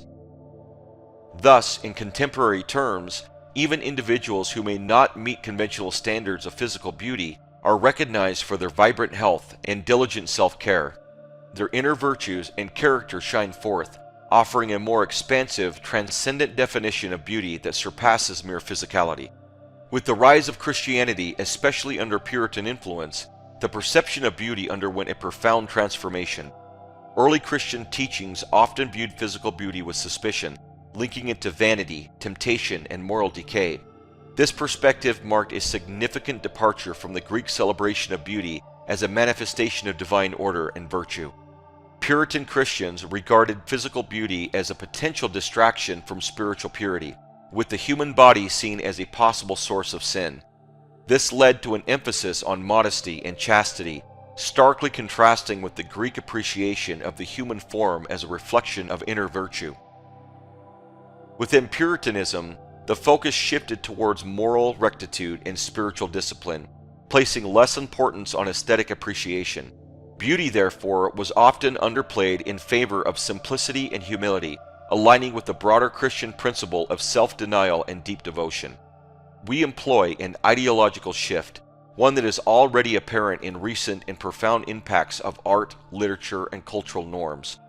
Religious art shifted its focus from celebrating physical beauty and human accomplishments to conveying moral messages and spiritual themes, reflecting the changing values. In contemporary society, there is a growing recognition of the need to return to a more inclusive and holistic understanding of beauty, one that acknowledges its diverse forms and profound significance. This modern perspective aligns more closely with the early Greek conception of beauty, emphasizing the importance of harmony, balance, and inclusiveness. Today, beauty is celebrated in its many forms, recognizing that it transcends conventional standards and includes a wide range of appearances, expressions, and identities.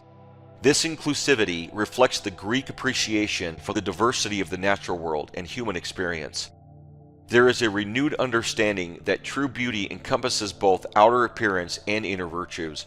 Qualities such as honesty, integrity, and kindness are seen as integral to a person's beauty, echoing the Greek ideal of kalukagatia. Embracing diverse forms of beauty contributes to social harmony and mutual respect. Recognizing and celebrating beauty in all its forms fosters a more inclusive and compassionate society, aligned with the Platonic vision of a harmonious and ordered world. Justice, the balance of equality and diversity. Plato's concept of justice, or dikaiosune, is another central form in his philosophy, representing the ideal of harmony and balance in both the individual and society. It encompasses not just legal justice, but also a broader sense of fairness, righteousness, and the fulfillment of one's duties.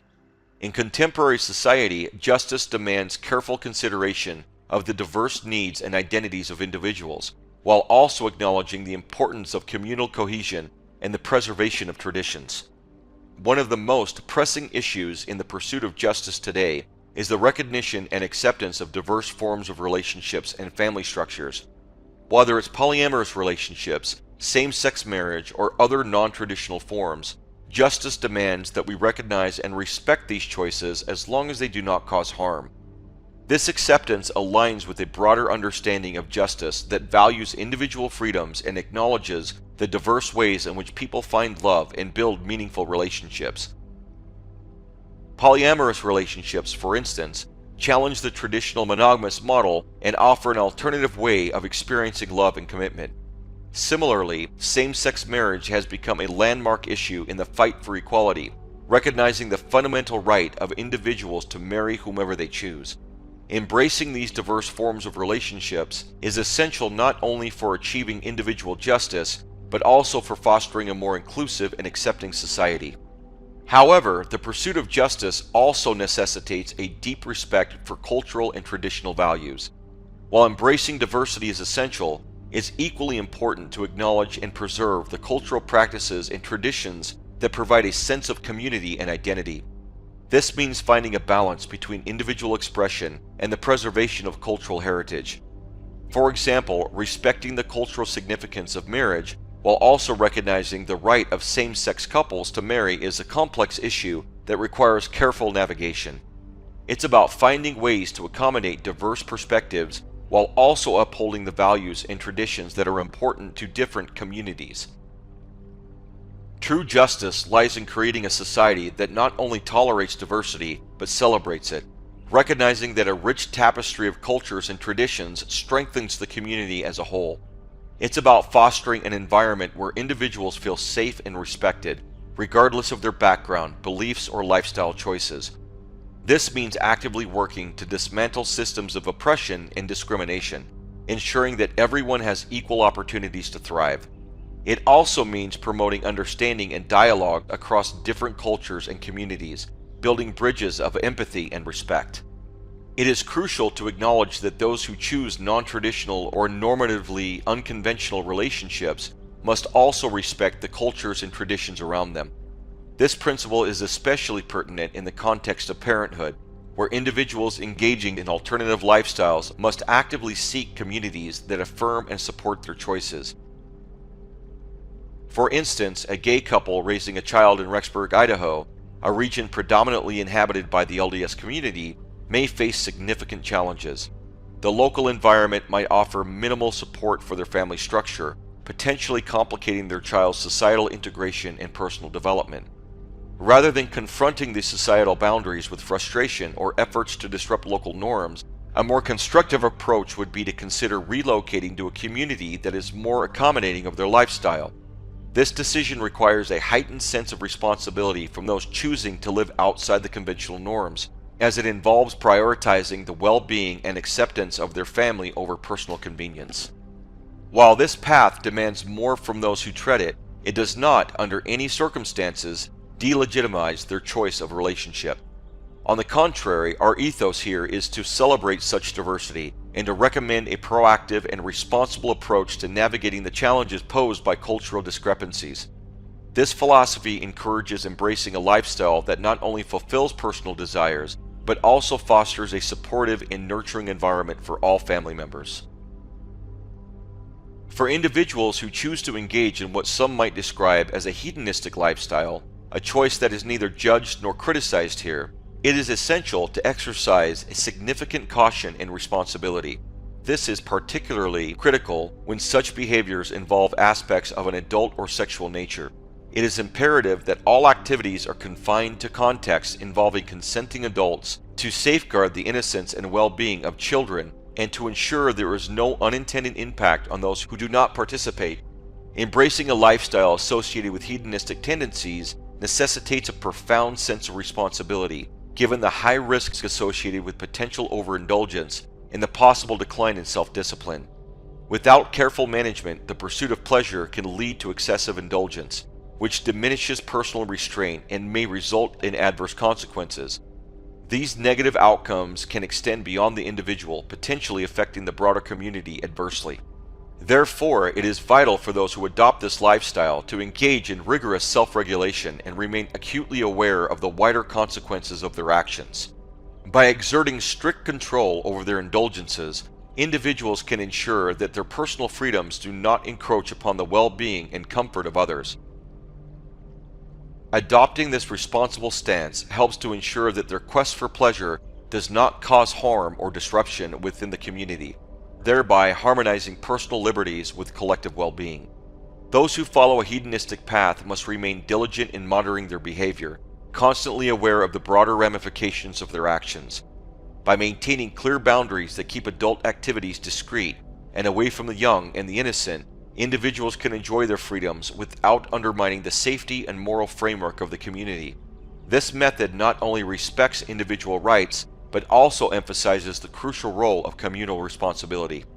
In contrast, it is equally important to celebrate those who choose to embrace traditional pathways, such as marriage and family life between a man and a woman.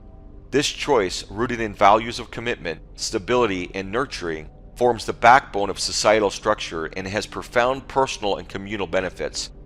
The decision to marry and raise a family is a testament to the desire for deep, enduring connections that foster growth, love, and support not only within the family unit, but also across the community. Celebrating traditional family structures highlights the virtues of dedication, sacrifice, and cooperation. These values contribute significantly to the social fabric by providing a stable environment for raising children, transmitting cultural and ethical values, and building strong, resilient communities. Moreover, respecting and valuing traditional marriage and family life encourages a balanced perspective on personal choices and lifestyles. It serves as a reminder that while pursuing individual happiness is crucial, the choices that revolve around family and community are equally deserving of honor and support. This balance ensures that both individual freedom and communal responsibility are upheld, allowing for a society where diverse lifestyles coexist with mutual respect and understanding. Therefore, just as we acknowledge the rights of individuals to pursue their own paths to fulfillment, we must also celebrate and support those who choose the stability and continuity of traditional family structures. This dual recognition fosters a society that values both personal autonomy and the common good, ensuring a well-rounded approach to human development and societal harmony. Truth, the foundation of authenticity, unity, self-identity, and perennial wisdom. Plato's concept of truth, or aletheia, is the final cardinal form representing the ultimate reality that transcends human perception. It's not merely about factual accuracy, but also about living authentically and upholding integrity in all social interactions. In today's world, where misinformation and distrust are rampant, the pursuit of truth is more critical than ever. It's about seeking out and upholding the truth, even when it's uncomfortable or challenges our beliefs. Truth is the bedrock of any healthy society, as it fosters trust and understanding among individuals and communities. When we commit to living truthfully and authentically, we create an environment where genuine connections can flourish. This means being honest in our interactions with others, even if it's difficult. It also means being true to ourselves, living in alignment with our values and beliefs. When we live authentically, we create space for others to do the same, fostering a culture of openness and honesty. Moreover, truth is essential for preserving cultural heritage and traditions. By honestly acknowledging our history and cultural roots, we can pass on this knowledge to future generations, ensuring that these traditions remain vibrant and meaningful. This means telling the full story of our past, including the difficult and uncomfortable parts. It also means actively working to preserve cultural artifacts and traditions, ensuring that they are not lost to time.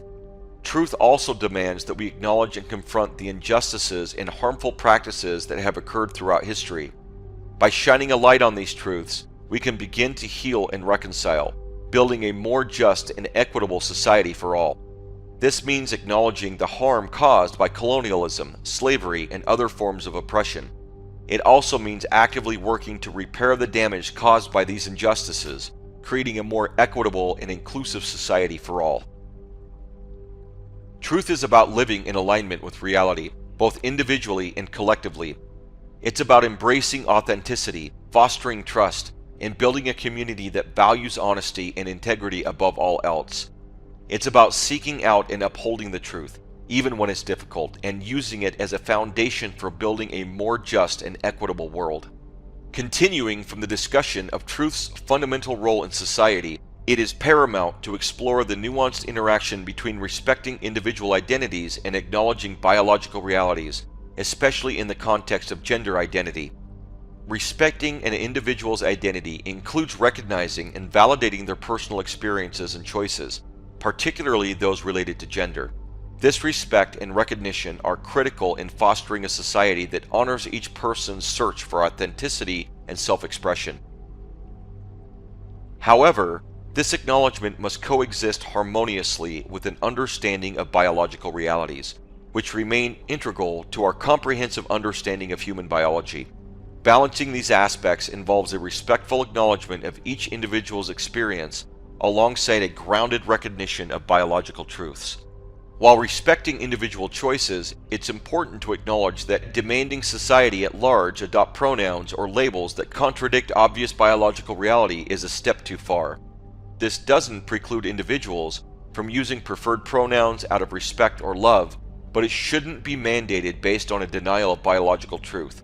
Gender transitions, particularly those involving medical intervention, are profound decisions with lifelong implications for an individual's well-being. Such choices warrant careful consideration and deep introspection, ideally undertaken by adults who possess the maturity and capacity to fully understand the consequences, and should never be the choice of children. Moreover, while society should strive to support and respect individuals in living their truth, this support should not compel others to overlook or deny biological facts. Supporting someone's gender identity and respecting biological sciences are not mutually exclusive. Instead, they can coexist in a manner that respects both personal truths and scientific understanding. This dual respect does not dilute the essence of either perspective, but rather enriches our collective understanding and acceptance.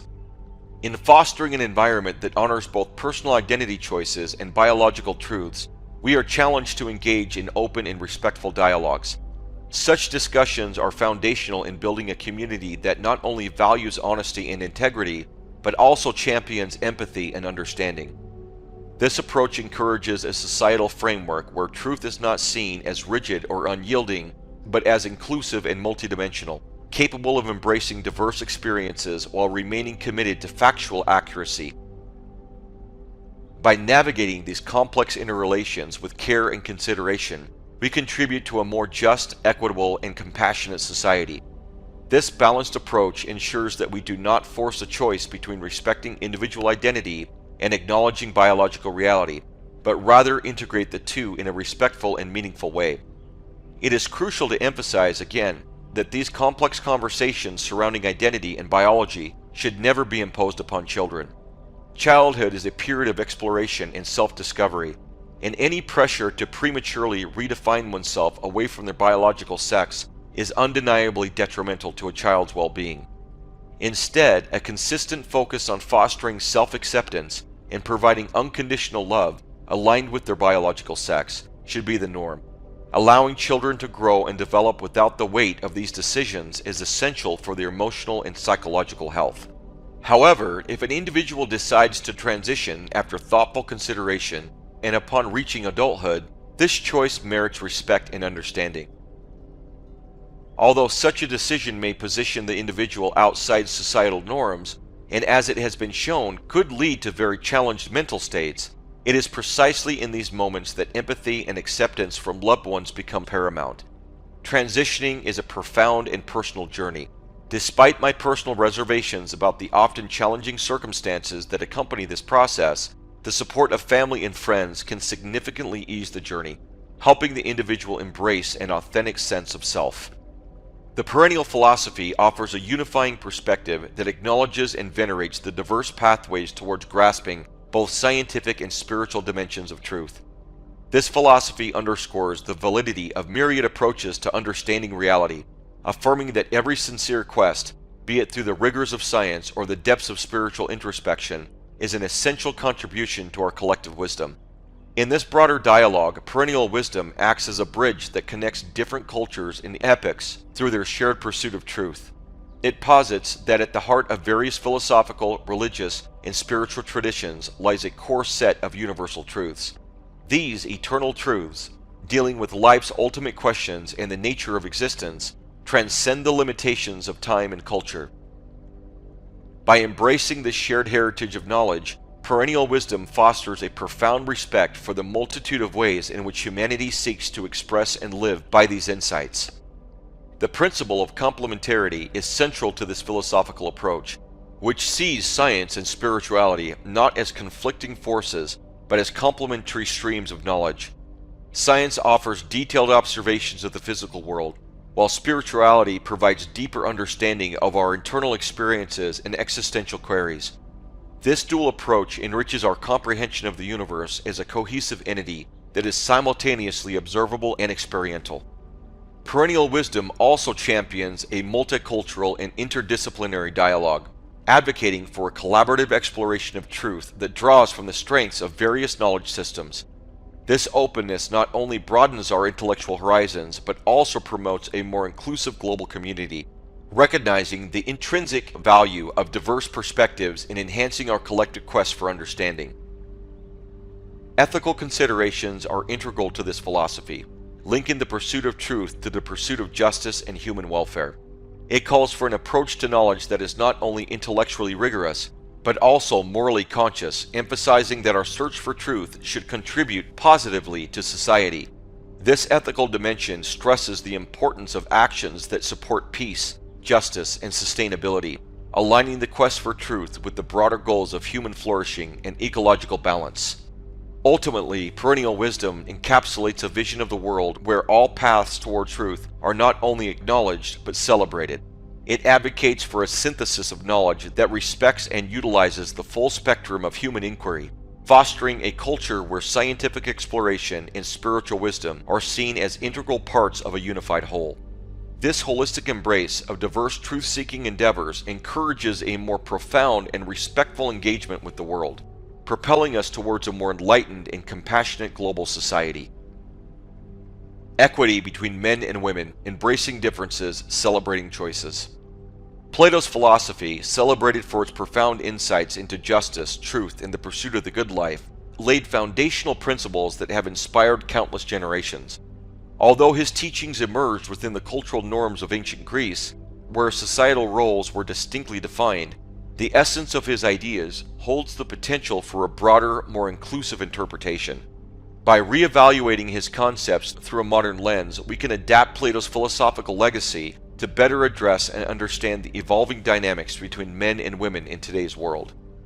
In contemporary discussions about gender roles and equity, there is a vibrant dialogue that recognizes the importance of both breaking down old barriers and appreciating the unique attributes that both men and women bring to society. Instead of aiming for uniformity, our goal should be to foster an environment where all individuals feel empowered to leverage their distinct strengths and pursue their interests freely, without the constraints of traditional gender expectations. Women, in particular, should feel encouraged to celebrate their femininity in its various expressions, be it through style, nurturing behaviors, emotional intelligence, or their boldness in embracing their beauty and sexuality. The aesthetic, nurturing, and empowering aspects of femininity, often highlighted in arts and culture, should be embraced as complementary to women's intellectual and professional capabilities, not as detracting from them. In today's society, where the repression of female sexuality has often led to its over-exuberant expression, it is crucial to recognize that a woman's assertiveness in this area is a positive and natural aspect of their identity. Women have the capacity to be both influential in their careers and tender in their personal lives, demonstrating that ambition, empathy, and sexual autonomy can coexist harmoniously. This shift towards a more inclusive understanding of femininity enriches the landscape of human experience, allowing for a fuller expression of individual identities. Similarly, it's crucial to support men in embodying their masculinity in ways that are both healthy and positive. The qualities traditionally associated with masculinity, such as resilience, determination, and strength, contribute significantly to societal progress. While it's beneficial to encourage men to embrace nurturing and sensitivity, it is equally important to allow men to express their masculinity in traditional forms, without the pressure to adopt more traditional feminine traits if they do not resonate with them. Men should be encouraged to exhibit ambition and strength, and also recognize the value of emotional intelligence and empathy where it naturally fits into their personal expression. This approach respects individual preferences and reinforces that being emotionally expressive or nurturing are human qualities, not bound by gender, and should not detract from one's masculine identity. By allowing men the space to be themselves, whether they align with traditional masculine traits, embody more sensitivity, or both, we avoid reinforcing a one-size-fits-all model of masculinity and instead support a more diverse representation of male identity. This balance ensures that men are not judged harshly for their natural dispositions and are appreciated for their unique contributions to society. Moreover, while the traditional family structure, with roles often delineated along gender lines, serves as a familiar model, it's important to recognize and respect it alongside more contemporary arrangements. Whether individuals choose to engage in traditional roles such as homemaking or breadwinning, or explore distinctly original ways of contributing to their relationships and communities, each approach should be valued equally. These choices are reflections of personal preferences and strengths, and acknowledging them plays a crucial role in building a more supportive and understanding society. Achieving true gender equity requires a significant paradigm shift, a move away from rigid one-size-fits-all gender roles toward a personalized and respectful recognition of each individual's choices and contributions. This shift involves celebrating the diverse strengths and capabilities of both men and women, while actively dismantling the lingering structures of discrimination that restrict full participation in society. By embracing this broader and more inclusive perspective, we foster a world where every person has the freedom to express themselves authentically and pursue their ambitions without being constrained by outdated gender stereotypes. This approach not only enhances personal fulfillment, but also strengthens relational dynamics across all forms of social and family structures, emphasizing fairness and mutual respect.